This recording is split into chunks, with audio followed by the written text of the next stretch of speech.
सोलापूर जिल्ह्यातील तब्बल 159 जणांचे डिपॉझिट जप्त झालंय। यामुळे सुमारे 12 लाख रुपये शासन जमा होणार आहेत। उमेदवारांना एकूण वैध मतांच्या 1/6 मते मिळवता आलेली नाहीयेत। जिल्ह्यातील अनेक अपक्ष उमेदवारांना नोटापेक्षाही कमी मते मिळाली आहेत। शहर उत्तर मतदारसंघातील माजी महापौर शोभा बनशेट्टी यांना 554 मते मिळाली आहेत, तर अपक्ष उमेदवार मोहसिन मैंद्रीकर यांचेही यावेळी डिपॉझिट जप्त झाला आहे। याच मतदारसंघात नोटाला 716 मते मिळाली आहेत। शहर मध्य मतदारसंघात 557 मते नोटाला मिळाली आहेत, तर या ठिकाणी एमडी सैफन शेख अपक्ष यांना 511, डॉक्टर संदीप आडके यांनाही कमी मते मिळाली आहेत। यामध्ये तौफिक शेख 960, अपक्ष उमेदवार आडके यांना 237, रविकांत बनसोडे RPI 141 यांच्यासह अनेक अपक्षांना नोटांपेक्षाही कमी मतदान मिळालं आहे।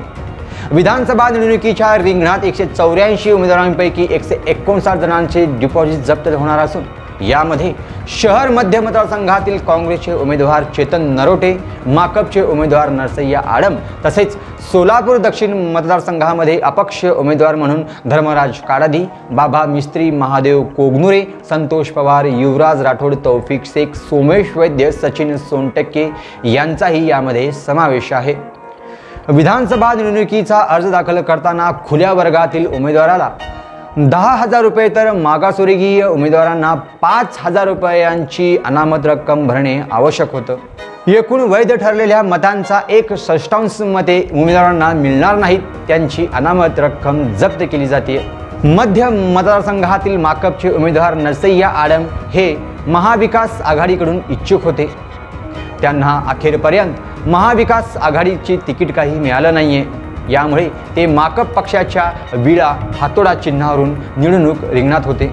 नरसय्या आडम यांना 6,749, तर या मतदारसंघात महाविकास आघाडीकडून काँग्रेस उमेदवार चेतन नरोटे यांना 16,092 मते मिळाली आहेत। मध्य मतदारसंघात डिपॉझिट वाचवण्यासाठी किमान 33,381 मते मिळवणे आवश्यक आहे, तर शहर दक्षिणमध्ये 37,270 मते आवश्यक आहेत। मात्र अपक्ष उमेदवार धर्मराज काडादी यांना 18,747 मते मिळाली आहेत। यामुळे या तिघांसह 159 जणांचे डिपॉझिट जप्त होणार आहे।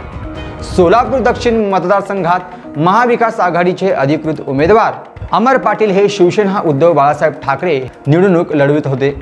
या मतदारसंघात डिपॉझिट वाचवण्यासाठी 37,270 मते आवश्यक होते। याच मतदारसंघात ऐनवेळी धर्मराज काडादी यांना काँग्रेसने पुरस्कृत केलं, तरी देखील अमर पाटील यांना दुसऱ्या क्रमांकाची म्हणजेच 39,805 मते मिळाली आहेत। अवघ्या 2,535 मतांमुळे त्यांचे डिपॉझिट वाचलं आहे। अशाच राजकीय घडामोडी जाणून घेण्यासाठी आजच आमच्या चॅनलला लाईक करा, शेअर करा आणि सबस्क्राईब करा। पाहत रहा लोकप्रधान न्यूज सोलापूर। मी अर्जुन चव्हाण इथेच थांबतो। धन्यवाद।